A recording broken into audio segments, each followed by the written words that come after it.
Welcome back to US Watch Truth. Tonight, at 1:28 in the morning, the most consequential drone attack in the history of modern warfare was already underway, and the world that existed before that moment will not exist again. The IDF Strategic Command Complex, the hardened nerve center through which Israel's entire military apparatus is directed, sustained, and coordinated across every theater of operation. The facility that connects the National Command Authority to every brigade, every squadron, every submarine, and every missile battery in the Israeli order of battle was struck by the opening wave of what would become a 2007 100 drone suicide swarm attack executed with a systemic logic and a targeting precision that has left every Western military analyst I have spoken with tonight searching for language adequate to what they witnessed. I want you to understand what the IDF Strategic Command represented before I walk you through what happened to it tonight. This was not simply a military headquarters. This was the operational brain of Israeli military power, the hardened command architecture through which every element of Israeli military capability was integrated, directed, and sustained across 4 decades of continuous operational activity. Its reinforced underground facilities, built at extraordinary cost, using the most advanced hardening technology available to Western military engineering, were designed to survive anything short of a direct nuclear strike. Its redundant communications architecture, its backup power infrastructure, its multiple layers of electronic warfare protection were all engineered to allow continued command and control functions through any conventional attack scenario that any adversary Iran could plausibly generate. Every one of those engineering assumptions was invalidated tonight. 2,700 suicide drones organized into coordinated waves and arriving over a period of 35 minutes did not merely damage the IDF Strategic Command Complex, they crushed it. Systematically, methodically, sensor node by sensor node, communications relay by communications relay, power conduit by power conduit, backup system by backup system, until the entire command architecture had been reduced to burning wreckage, and Israel's military had been severed from the national command authority that directed it. And in Washington, in the White House, in the Situation Room, where the most powerful man in the world sat watching the feeds coming in from American intelligence assets over the target area, the response was not forced projection. It was panic, visible, documented, institutionally paralyzing panic that produced no coherent military response in the hours that followed, and that the world witnessed in real time through the chaotic and contradictory official communications that poured out of Washington as the drone swarm was still impacting. This is US Watch Truth. What I am about to walk you through tonight is the most operationally significant drone warfare analysis this channel has ever produced. I need you with me for every word of it. 4 questions are going to drive everything I cover tonight, and I want you to hold all 4 of them simultaneously as we move through the analysis, because the connections between them are where the real strategic picture becomes visible. First, how did 2,700 suicide drones penetrate and crush a command complex that Western military engineering had assessed as survivable against any conventional drone attack that Iran could plausibly generate? And what does the operational architecture of the IDF Strategic Command strike reveal about the true sophistication of Iranian drone warfare doctrine that we have been systematically undervaluing? Second, what specific technical characteristics of Iran's suicide drone inventory make it uniquely effective against exactly the kind of distributed, redundant command infrastructure that Israeli military planners spent decades and billions of dollars constructing to defeat precisely this kind of attack? Third, what drove the panic response in Washington? What does that panic tell us about the true state of American strategic confidence in the current threat environment? And what does it signal to every nation that has structured its security calculations around the assumption of coherent American crisis management? And fourth, what does the crushing of IDF Strategic Command and Washington's panic response mean for the global balance of power American extended? Deterrence, credibility, and the accelerating multipolar transition that Iran, Russia, and China have been engineering across every domain of strategic competition. Every answer is coming in full analytical depth. Stay with me. Before I go any further into this analysis, I need to ask something of everyone watching right now. U.S. Watch Truth exists to deliver the strategic depth that mainstream coverage of events like tonight systematically fails to provide. The operational detail, the doctrinal context, the honest assessment of what American power can and cannot do in the world as it actually exists at 1:28 in the morning when 2,700 Iranian drones are inbound toward the nerve center of an allied military. If that is the analysis you came here for tonight, show it right now. Hit like on this video, subscribe to this channel if you have not already done so, share this across every platform and every network you use, and bring your own strategic assessment into the comments section below. I read everything my community produces in the comments, and I engage with the analysis you bring to the conversation. The discussion that this content generates matters as much to me as the content itself. Now, let me get into the full picture of what happened at the IDF Strategic Command Complex at 1:28 this morning. The crushing of IDF Strategic Command was not the product of numerical mass alone. I want to establish that clearly at the outset because I think there is going to be a tendency in the coverage that follows tonight to reduce what happened to a simple story about Iran throwing an overwhelming number of drones at a target until the defenses ran out of interceptors. That framing is wrong, and it is wrong in a way that matters strategically because it misses the operational sophistication that made tonight's attack decisive rather than merely destructive. What made the IDF Strategic Command strike operationally decisive was the architectural intelligence embedded in its design. The degree to which Iranian military planners had developed a precise and extraordinarily detailed understanding of the command complex's physical layout, its redundancy architecture, the specific locations of its communications nodes, and power distribution systems.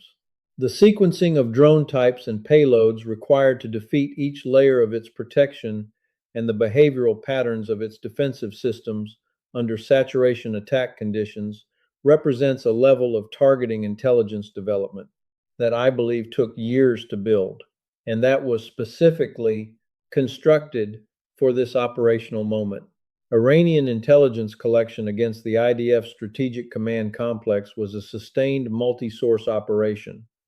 Satellite imagery analysis over extended periods to map surface and near-surface installations.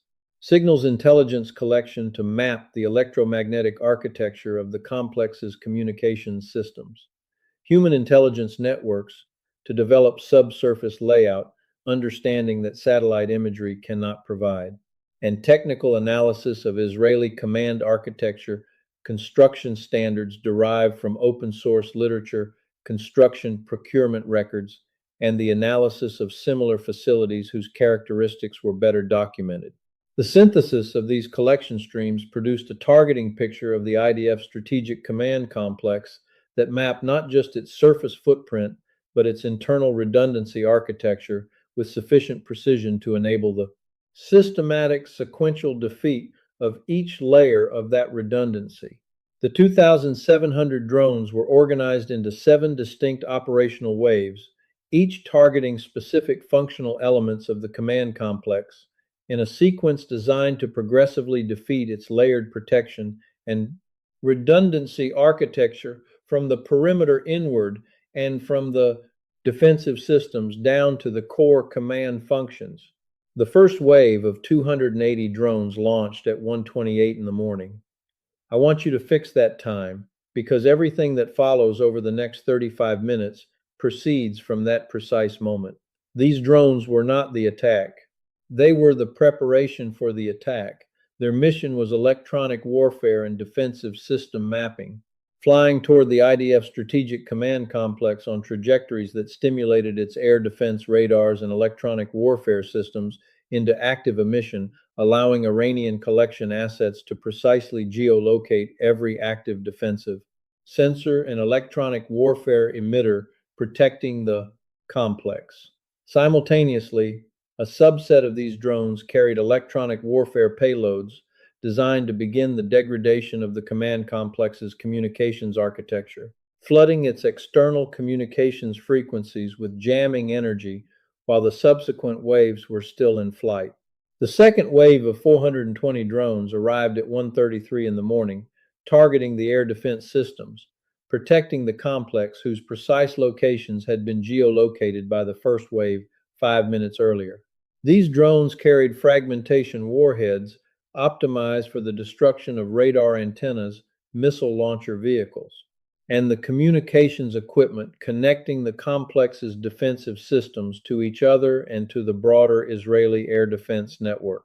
Within 4 minutes of the second wave's arrival, the IDF Strategic Command Complex's organic air defense capability had been effectively neutralized. What followed would proceed in an essentially uncontested environment. The third wave of 510 drones arrived at 1:37 in the morning and represented the first direct assault on the surface installations of the command complex itself. These drones targeted the above-ground elements of the communications infrastructure, the antenna arrays, the satellite uplink facilities, the microwave relay towers, and the fiber optic termination points where subsurface communications conduits emerged to connect to external networks. The destruction of surface communications infrastructure serves a function beyond the obvious one of degrading the complex's ability to communicate externally. It forces the complex to transition to its backup communications systems, and in making that transition, it reveals the locations and characteristics of those backup systems to Iranian collection assets monitoring the complex's electromagnetic signature. The fourth wave of 480 drones arrived at 1:41 in the morning, targeting the power infrastructure of the command complex.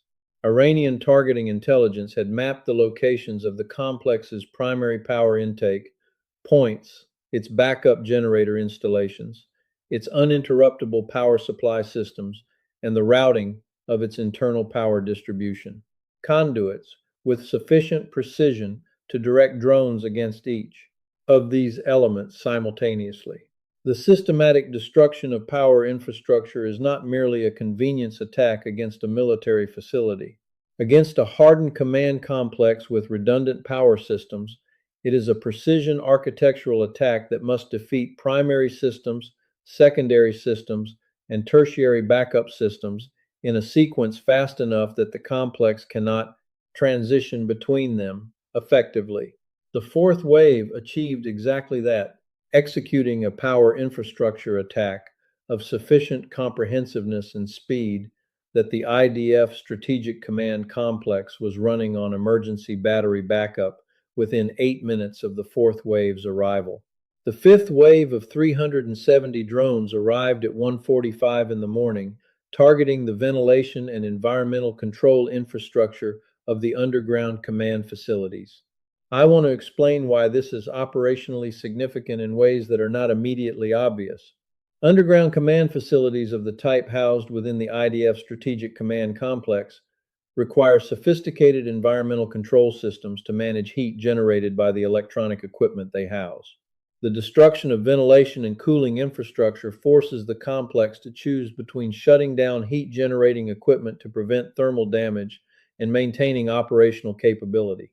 Against a command complex already operating on emergency battery power with degraded communications, forcing this choice creates cascading operational failures that compound the effect of every other element of the attack. The sixth wave of 390 drones arrived at 1:49 in the morning, executing the deepest penetration strike of the entire attack sequence. These drones carried the heaviest and most specialized warheads in the entire swarm package, shaped charge penetrators optimized for defeating reinforced concrete construction and reaching the underground levels of the command complex where its core command and control functions were housed.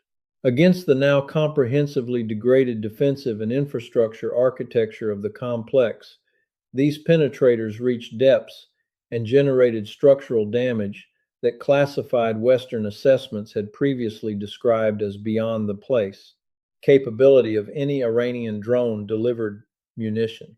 The structural collapses generated at this depth severed the remaining internal communications conduits connecting the deepest command facilities to each other and to the surface, completing the isolation of the complex's core functions from the military forces they were supposed to direct.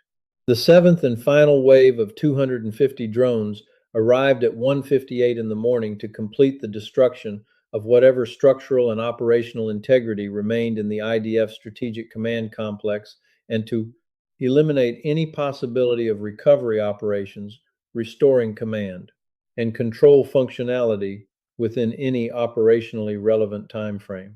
When the last drone of the seventh wave impacted at 2:03 in the morning, 35 minutes after the first drone of the first wave had begun its electronic warfare stimulation run, the IDF Strategic Command Complex had been crushed. Israel's military had been severed from its national command authority. And in Washington, the panic that had been building since the second wave began impacting had produced the chaotic and contradictory official communications that would define the American response to the most consequential drone attack in military history. The Iranian suicide drone inventory that executed the IDF Strategic Command strike represents a weapons development achievement that has been systematically undervalued in Western threat assessments for reasons that I believe reflect institutional bias rather than honest analytical judgment. I want to walk you through what these systems actually are, because the gap between what Western assessments have attributed to Iranian drone capability and what Iranian drone capability has demonstrated tonight is large enough to constitute a fundamental intelligence failure. The Iranian suicide drone program encompasses multiple distinct systems across a range of size categories, payload capacities, and terminal guidance configurations. The systems deployed against the IDF Strategic Command Complex tonight drew from several of these categories, with different systems assigned to different waves based on their specific technical characteristics and the requirements of the systems. Waves assigned mission. Understanding which systems were used in which waves and why those assignments were made reveals the sophistication of Iranian drone warfare doctrine that I think is the most important analytical takeaway from tonight's events. The first wave electronic warfare and sensor stimulation drones were drawn from the smaller end of the Iranian drone inventory systems with relatively modest payload capacity, but with the endurance and electronic payload integration necessary to execute the sensor stimulation and jamming mission at standoff ranges before the main attack waves arrived. These systems represent a specialized electronic warfare drone capability that Western assessments had not credited to the Iranian program at this level of operational integration with the broader strike package. The second wave air defense suppression drones combined the fragmentation, warhead lethality, necessary to defeat radar and launcher systems with the terminal guidance precision necessary to hit specific vehicle-sized targets at the ranges and approach angles required by the attack geometry. Terminal guidance using electro-optical and infrared seeker systems derived from Iranian precision munitions development, integrated into a drone airframe with sufficient range to reach targets from launch positions beyond Israeli air defense. Coverage represents a capability integration that places Iranian drone engineering at a level of sophistication comparable to the most capable drone programs operated by any military on Earth. The third, fourth, and fifth wave drones represent the operational core of the Iranian suicide drone inventory as it has been developed and refined over the past decade. These are systems in the class of what Western analysis has labeled the Shahed series, though the variants deployed tonight incorporate guidance and payload improvements that go significantly beyond the baseline systems that first drew Western analytical attention during earlier conflicts. The guidance systems of these variants incorporate multiple terminal guidance modes, inertial navigation updated by visual terrain, matching in the approach phase, and electro-optical terminal seekers capable of discriminating specific structural elements of the target complex from the surrounding environment. The circular error probable achieved against the communications infrastructure, power systems, and ventilation installations of the IDF Strategic Command Complex demonstrates a targeting precision that has forced a fundamental reassessment of Iranian drone guidance capability across Western intelligence communities. The sixth wave deep penetration drones represent the most technically sophisticated element of the entire swarm package and the capability that I believe will generate the most significant long-term analytical attention. Delivering a penetrating warhead of sufficient mass to defeat reinforced concrete construction from a drone airframe requires solving engineering challenges that Western analysts had assessed as beyond Iranian drone program capability. The warhead must be heavy relative to the drone's total payload capacity, requiring either a very large drone or a very high ratio of warhead mass to total system mass. The terminal dive angle and impact velocity required to achieve maximum penetration must be precisely controlled, requiring guidance system performance in the terminal phase that exceeds what baseline Iranian drone systems had demonstrated. And the fuse system must function correctly after the penetrator has survived the deceleration forces of concrete penetration, requiring a level of fuse engineering robustness that had not previously been attributed to Iranian drone. Delivered munitions. All of these challenges were solved. The penetration depths achieved against the IDF Strategic Command Complex's underground facilities tonight prove they were solved to an operational standard. The production of 2,700 combat-ready suicide drones in a condition suitable for coordinated operational deployment represents a manufacturing achievement that validates the most aggressive assessments of Iranian drone production capacity that were previously treated as significant overestimates by mainstream Western analytical institutions. The airframes, the propulsion systems, the guidance electronics, the specialized warhead variants across 7 distinct configurations, and the launch and coordination infrastructure required to sequence 2,700 drones into 7 operational waves against a single complex target represent a manufacturing and logistics achievement that confirms Iran's defense industrial base has reached a level of drone production capacity that places it among the 2 or 3 most capable drone producing nations on Earth. That assessment was controversial 12 months ago. It is not controversial after tonight. The panic response from Washington in the 35 minutes during which 2,700 Iranian drones were crushing the IDF Strategic Command Complex was not a carefully managed strategic communication failure. It was a genuine institutional crisis visible in real time. Through the contradictory statements, the canceled briefings, the conflicting guidance issued to American military commanders in the region, and the absence of any coherent presidential communication for the 2 hours and 17 minutes following the first wave's impact. Washington panicked, and the world watched it happen.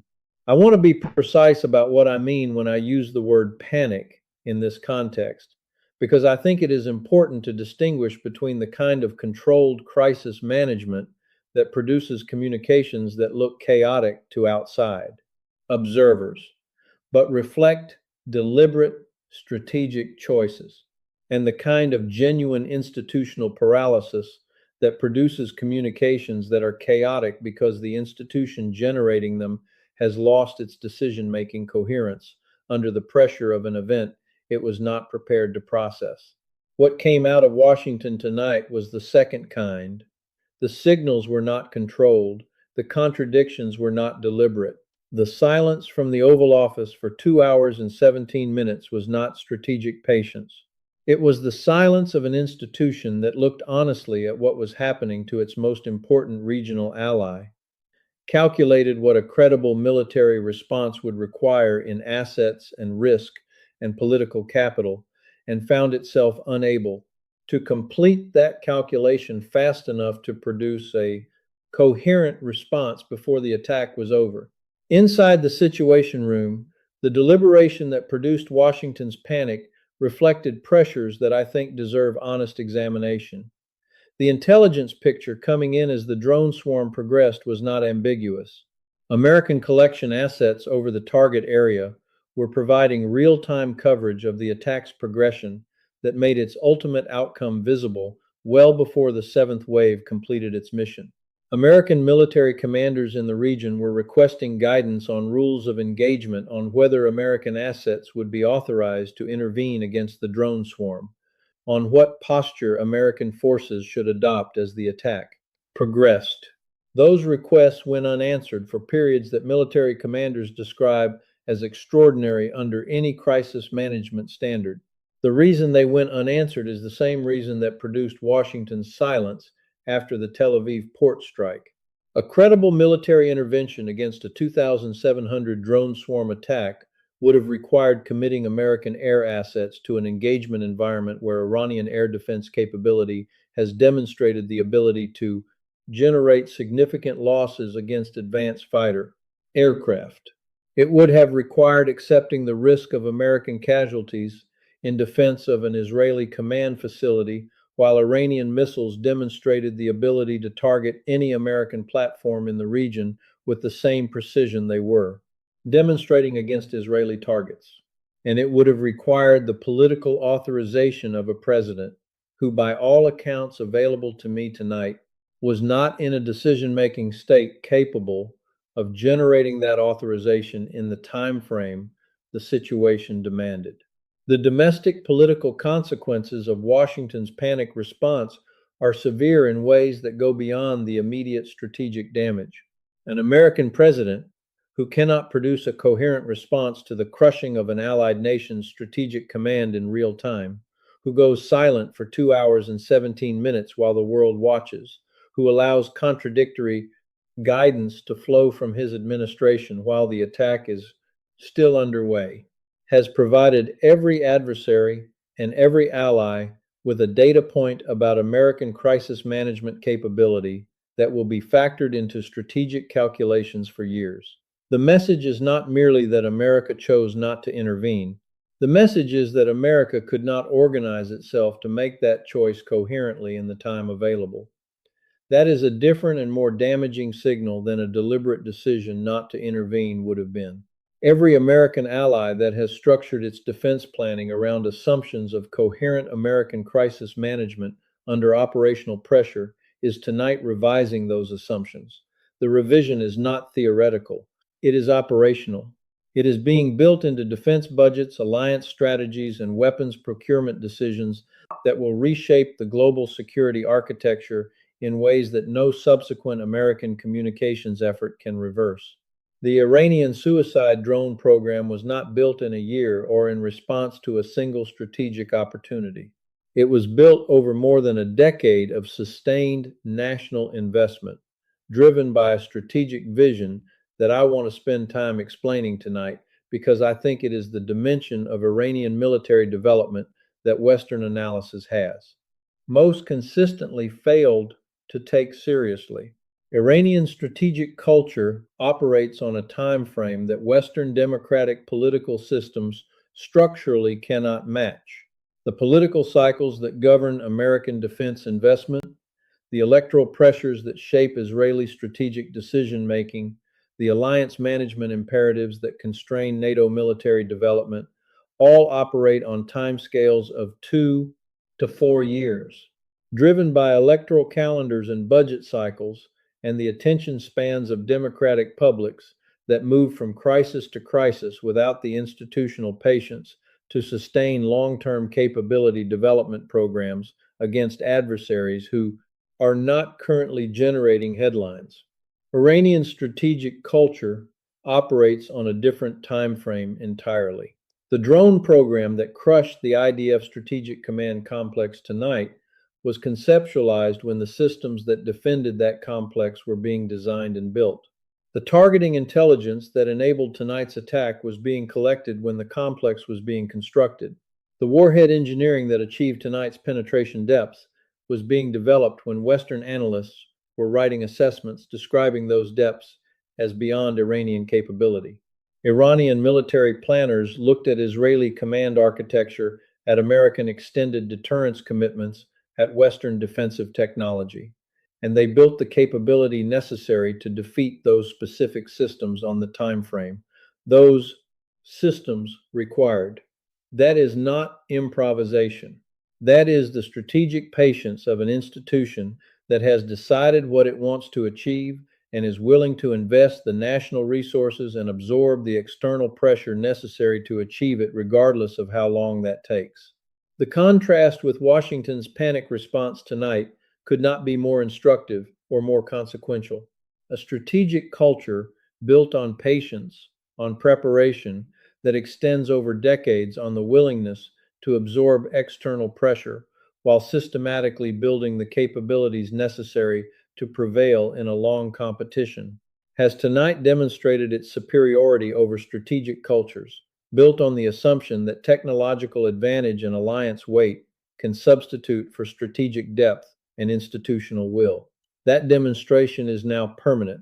It is part of the historical record, and the nations watching are drawing conclusions from it that will shape the strategic landscape for a generation. The crushing of IDF Strategic Command and Washington's panic response have done something tonight that I do not think can be adequately captured by any single analytical framework. They have not merely shifted the balance of power in the Middle East. They have demonstrated in the most operationally concrete terms possible that the foundational assumptions of the American-led global order are not just challenged, but operationally defeated in the theater where they were most visibly tested. The first consequential global effect is the complete transformation of the Middle Eastern military balance. Israel's military, severed from its strategic command architecture, is operating in a degraded state that no rapid recovery can reverse within any time frame relevant to the current conflict. The command and control functions that coordinated Israeli military operations across every theater have been crushed.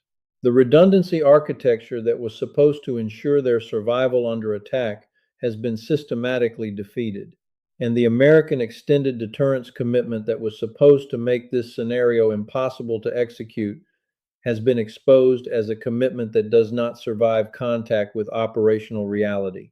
The second consequential effect is the acceleration of every trend toward multipolar financial architecture that the preceding events of this conflict had already set in motion. Markets opening across Asian time zones tonight are pricing in a world in which American extended deterrence has been tested 3 times in a single conflict and found wanting 3 times. The sovereign wealth funds, the central banks, the trade finance institutions, and the currency reserve managers who have been watching this conflict are not going to wait for official American reassurances before adjusting their exposure to dollar-denominated assets and dollar-denominated settlement systems. Those adjustments are beginning tonight. The third effect is the strategic harvest being collected by Russia and China from a conflict in which neither has fired a weapon, but both have gained more than any military operation they could have executed would have produced. Moscow's energy revenues flow at elevated prices, sustained by supply disruption and strategic uncertainty. Beijing's alternative financial infrastructure gains adopters at an accelerating rate as the American financial architecture loses the military credibility that has historically underwritten its global dominance. Neither of these gains required Russian or Chinese military risk.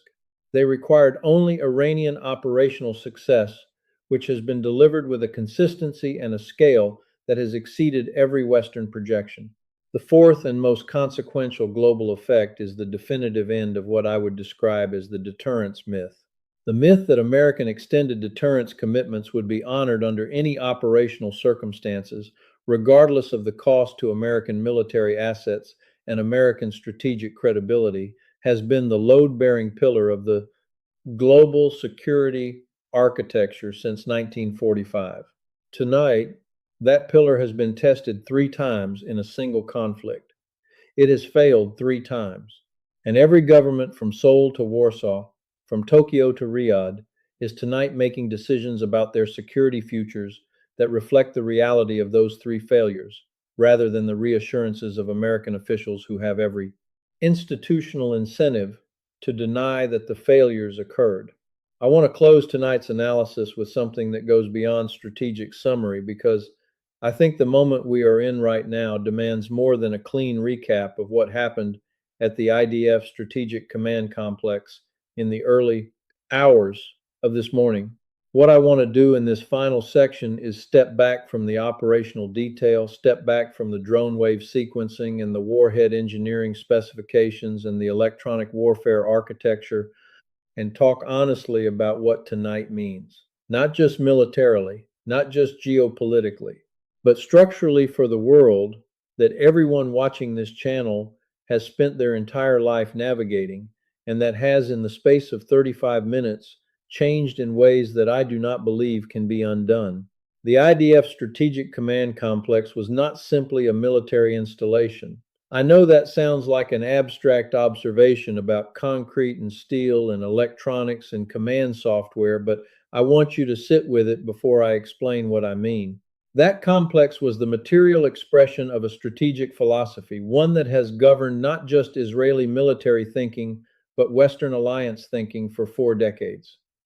The philosophy held that sufficient engineering investment, sufficient technological sophistication, sufficient redundancy architecture, and sufficient American backing could create command and control infrastructure that was survivable against any conventional attack that Iran could plausibly execute. It held that the combination of Israeli technological excellence and American extended deterrence made this scenario.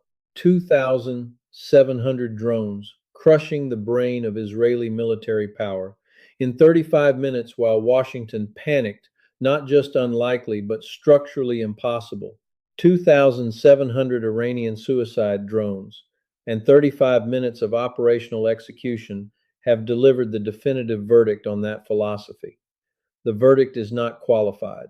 It is not subject to reinterpretation by analytical frameworks designed to make strategic failures look like manageable setbacks. It is the verdict of operational reality against institutional assumption, and operational reality won completely. Washington's panic is not a communications failure that better crisis management protocols can prevent next time. It is the authentic institutional response of a government that has been telling itself and its allies for years that it could manage a scenario like tonight, and discovered in real time that it could not. The 2 hours and 17 minutes of presidential silence, the contradictory guidance flowing to American military commanders, the canceled briefings, and the chaotic official communications were not the products of a government choosing to be silent. They were the products of a government that had lost its decision-making coherence under the pressure of an event it was not structurally prepared to process. I want to be honest about what that means for the governments watching tonight, because I think it is the dimension of tonight's events that carries the most consequence over the longest time frame.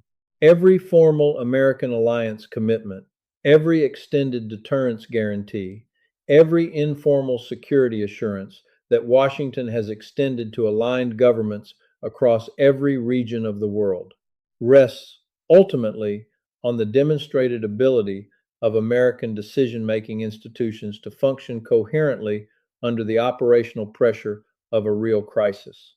A Washington that goes silent for 2 hours and 17 minutes while an allied nation's strategic command is being crushed in real time has provided the most direct possible operational demonstration that this ability has limits, that no official communication had ever acknowledged.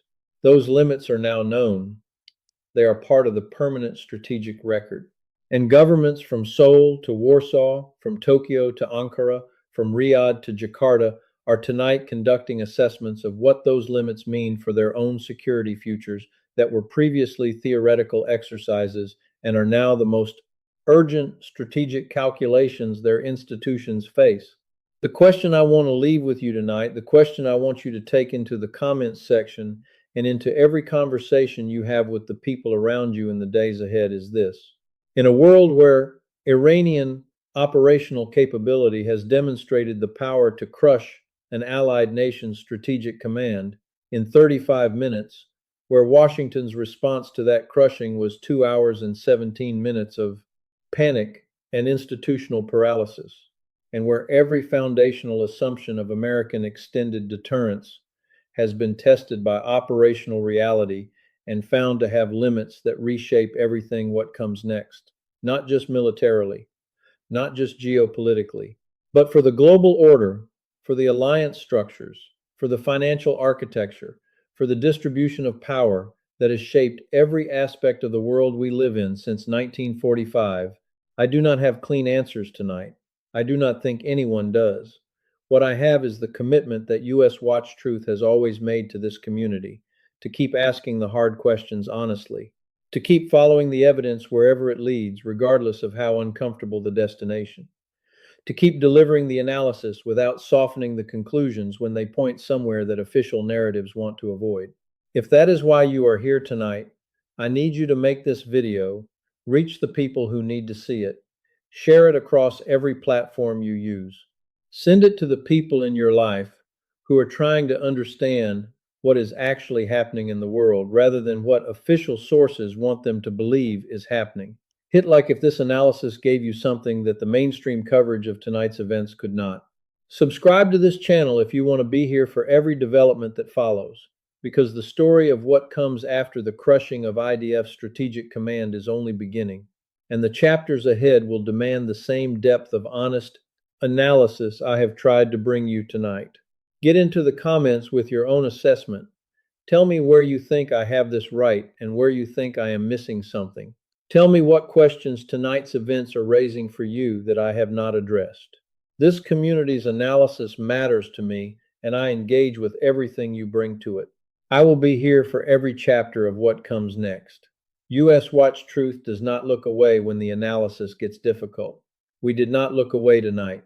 We will not start tomorrow. Stay locked in.